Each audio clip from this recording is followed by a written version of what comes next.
Chris the Nightmare Ariola, and you're watching Mission Boxing Today on YouTube. You on the scene, and we've paid a reasonable amount of money in sanctioning fees. Eddie Hearn's a lot bigger. I saw Andrew Mulligan the other day. He said Eddie Hearn's got the clout. Well, I'll tell you what. We're aligning ourselves with the biggest gorilla in the room, and Bob Arum, who has 10 times the clout of Eddie Hearn. The reason we're doing that is, one, he's a promoter of Andrew Ruiz, but two, if you're going to join forces with someone and have a say, wouldn't you join with the biggest guy on the block? Now, Arum's been 50 years as a promoter. He's done the world's biggest fights for the last 50 years. He's put the most amount of money into the coffers of the WBO. Him and Parker, I understand, talk on a regular basis. Parker being the president of the WBO. So we're going to be using Bob's relationship as leverage to get done what we want to get done. And what we want to get done is create history and come down here for the heavyweight championship of the world, in an ideal world in Auckland City, and show the world just how good we can be.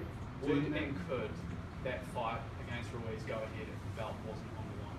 There is zero reason to fight Andy Ruiz if that doesn't go ahead. And as I said to you, if we can't make the Andy Ruiz fight for the World Heavyweight Championship, what we'll do is that we will fight a 6'6" guy who just happens to be the same size as Vladimir Klitschko and the same size as Anthony Joshua. We'll fight him in December in preparation, and then we'll go to either Germany or England, and we will knock one of those two out. Dean, you're going to the WBO conference, which is October 17, 18. That's where it's likely to be announced the Fury decision on his belt. Does that leave you enough time to organise things here? Does it leave Joe enough time to get ready for the fight? Firstly, it leaves any fight that takes place will be around December. You know, and if we have to, we can push that out to any date we choose. That's number one. Number two, this company is very experienced at what we do. You know, we've got great guys who really know what they're doing. Christ, we've got a guy over there who ran 500 employees and ran the Rugby World Cup, you know, putting on over 26 or 36 games, whatever it was, bringing in thousands of people from around the world. I don't think that putting on a heavyweight title is anything logistically as big as that. And it's in a, you know, we've got a group of people who are good at what they do. So the answer is yes, we can do it. We can do it in a heartbeat. My job is to run around and, you know, get the sponsorship on board, which we're doing right now. And we're going to be ready in probably a week and a half to put the final offer to Bob Arum, if we can come to agreement, and then hopefully sign Joseph up, and away we go. Have you had any contact with Bob Arum in the last 12 hours? Not the last 12. Bob's in Macau at the moment, travelling to China, and he's been difficult to track down. I've been talking to his matchmaker, Bruce Trampler, who's well known sort of in the world of boxing, and he's been my conduit to speaking with Bob last Saturday. So, you know, my understanding is we've got people who are close to him. We're very close, and hopefully we'll get a deal with Bob tied up soon. But again, it's all irrelevant unless we're fighting for the world title, and that's going to come down to October 17 and that convention I'll be going to. I went to my first convention, I think it was in Miami, Florida, or no, Orlando, Florida last year. And, you know, as a result of meeting people and having the discussions we have and the fights we have, managed to get Joe to the #1 position of the WBO, which when you think about the fact that he was ahead and has been ahead of Vladimir Klitschko for the last 8 months, it's pretty, you know, it's a pretty unbelievable result. Because you're having to go this time, do you expect a bit of a fight to get that BO belt released? Like I said, we're siding with the biggest promoter in the world, and they're keen as mustard to make sure that it happens. You know, so I would expect we're going to get the outcome we're looking for. There's no guarantees in this. You know, this is the first time we've been through this, and we're negotiating our way through it. I've got to be honest, it's an exciting time, and it's a hell of a lot of fun. And if we can pull this off, it'll probably be nothing short of a miracle, but I think we can do it. And mate, we can sit here in front of you guys and legitimately bring you a world heavyweight title fight, and hopefully at the end of it, we'll be holding the new heavyweight champions hand high in the ring. Craig mentioned that Eddie Hearn seemed to be distancing himself a bit from the WBO belt now. I mean, what's the rationale there? Well, I think Eddie knows we might have trumped him. Dean, when do you Mr. Mulligan, if you're around.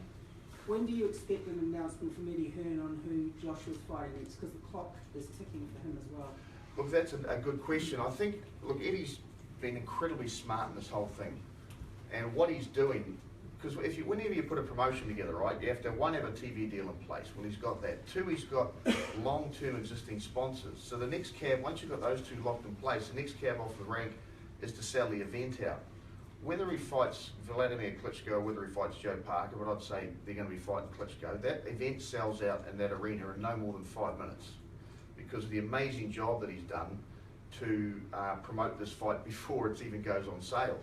And then your next job is to blow it up as big as you possibly can in the media to try and blow out the pay-per-view revenues. Now, if they bring on board German TV with Klitschko, that's basically a subscription TV deal. There's a set amount of money comes to the table.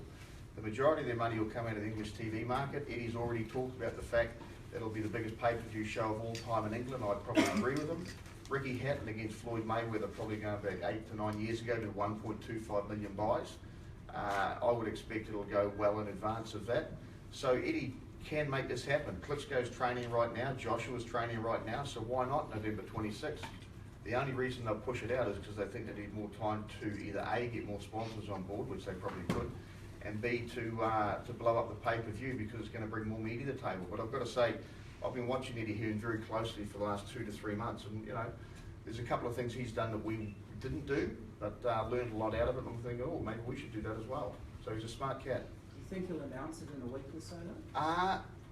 I only know what the media tells, what I read in the media, and what he tells the media. One of the things he does very well, and a lot of you guys should get onto this if you're not already, he has a cameraman with him close to 24 hours a day and talks to him on a regular basis, and it goes up on a thing called ILTV. And mate, you can get a Hearn dialogue at any stage of the day, you know, from the day before, so you can see what he's thinking.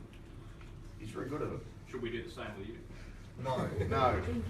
Mate, Eddie obviously, you know, he's a media machine.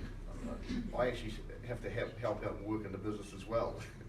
But he does a good job. Can you explain why Joseph... No, that's a point too. Can you explain why Joseph isn't ranked at all really by the BA? Yeah, we haven't pursued it. You know, we started off sanctioning with the WBA, and we found that they weren't an organisation that we necessarily wanted to deal with, so we stopped sanctioning with them probably about a year ago, and you know, he floats around number 9 down there. We use the other 3 organisations. We just like their transparency. Joe, how's it for you when you're wanting a shot at a world heavyweight title for your sport to be tarnished by drug use? I mean, you know, what happens in personal life, or whatever they do in their personal life, is nothing to do with me. All I want to focus on is you know, the boxing. I mean, it does hurt the sport, but I think it's just for them to deal with. I'd look across all sports for misbehaviour. Rugby union will be a good start today. And then perhaps maybe rugby, I hate to say it, but rugby league in the past, you know, like whenever you get high. And have a look, if you really want to talk about misdemeanours in life, have a look to the NFL and the NBA and just see what sort of antics those boys get up to. Carrying guns, shooting people, drug use, you know, 70% I think blow out by the time their careers are finished and have no money. Unfair question, bro. Dean, you read the Rolling Stone article. What did you think of it? What a great insight. Hasn't Tyson Fury been on a hell of a ride over the last 3 or 4 months? You know, there's a number of ways to look at this. Tyson Fury's looking externally and saying, I've had a lot of pressures on me. We had a discussion about this in the office before. At the end of the day, if the guy is manic depressive, potentially as he says, the dumbest thing he can do is take drugs, the dumbest thing he can do is drink alcohol, and the dumbest thing he can do is read social media. So he's doing 3 pretty dumb things at the moment. You know, I watch the guy, I think he's a promotional genius. I think he's actually good for the sport of boxing when he's clean, and I'd love to see him clean his act up and get back in the ring. But in the meantime, stop doing dumb shit, because when you do dumb shit, it just tends to reflect back on your life. But you want his guts. Well, it's not a case of, you know, he's put himself in this position, and it's remiss of me as a promoter of Joseph Parker, who is basically my customer, and I have to look after him. It's remiss of me not to chase hard after an opportunity that presents himself. Because if I just sat on my ass, you know, and did what a lot of people would do and didn't try and get this world heavyweight title fight down, you guys would be berating me saying, what are you doing? So we're not taking advantage of anyone's misery. He's put himself in this position. It's up to us to do what's in the best interest of Joseph Parker, because at the end of the day, that's who's signed to our company. Does it highlight again the pitfalls of, as you mentioned before, pro sport, but young men having a lot of money, and how confident are you that this young man beside you would not go down those? One of the things we said to Joe right at the start, you know, is that, and you never know where things are going to go. We said, Joe, 2 things we can't teach you how to live with, right? One is a large amount of media attention and fame, and you've got to learn for that as you go, and what you've got to do is try and just take it as a grain of salt, because it's fleeting, because it comes and it goes, and as much as they love you now, they'll hate you tomorrow and really tear you apart. And the other thing you can't teach young men what to do is how to cope with money. You know, like Joseph right now, and I won't give you exact figures, but he's in line for some very significant paydays and probably become, one of the wealthiest, if not the wealthiest 24-year-olds in the next 6 months in this country. And these are things, you know, Joseph fortunately has one fantastic parents who also make up his management team. He also has excellent accounting advice, comes from Bruce Shepherd, who's one of the New Zealand's leading accountants, and he has wonderful legal advice from a former Supreme Court Justice and Bill Wilson. So I don't think you could have a better team around Joseph to cope with these things. And if you have a look at sort of Kevin Barry, Kevin has been through the media for the last 25, 30 years, both as a participant in the media from at the LA Olympics, so he fully understands the ups and downs all the way through to the trials and tribulations with David Tour, and now the rise again, of Kevin Barry with Joseph Parker. So you couldn't get better mentors than that. We've got Martin Snedden sitting over there, who from all angles has had 35, 40 years in the media. Stanners has had 20, 25 years in the media. Christ, I started getting in the media when I was 20, worked in the media. So we can give him a lot of advice. At the end of the day, it's one of those things that until you go through it, you don't know what it means. But I think Joe's very well grounded, and I would like to think that we won't have any dramas going forward. But we're talking about human beings here who experience life in a very unique and different way to most of us. You tell me one sportsman right now who's as famous in this country as Joseph Parker. When the All Blacks play, there's 20 or 30 guys on display, everywhere from the coaches down to the 15 guys that take the field plus reserves. When this boy fights, there's one, and every single news story is about him. So his level of fame has probably grown exponentially to any other sportsman in this country ever, including David Tour, because it took Dave 8 years to get where he got. Joe's been 3.5.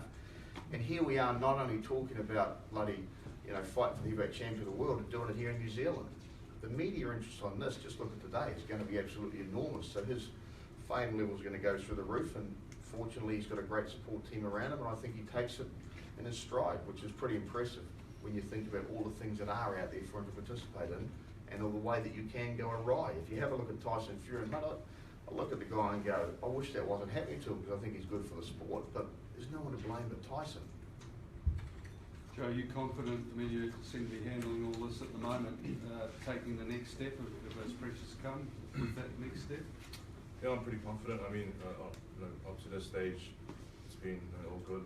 But like Dean said, I've got a good support team behind me. I feel like this team will keep me grounded and keep me on the right path.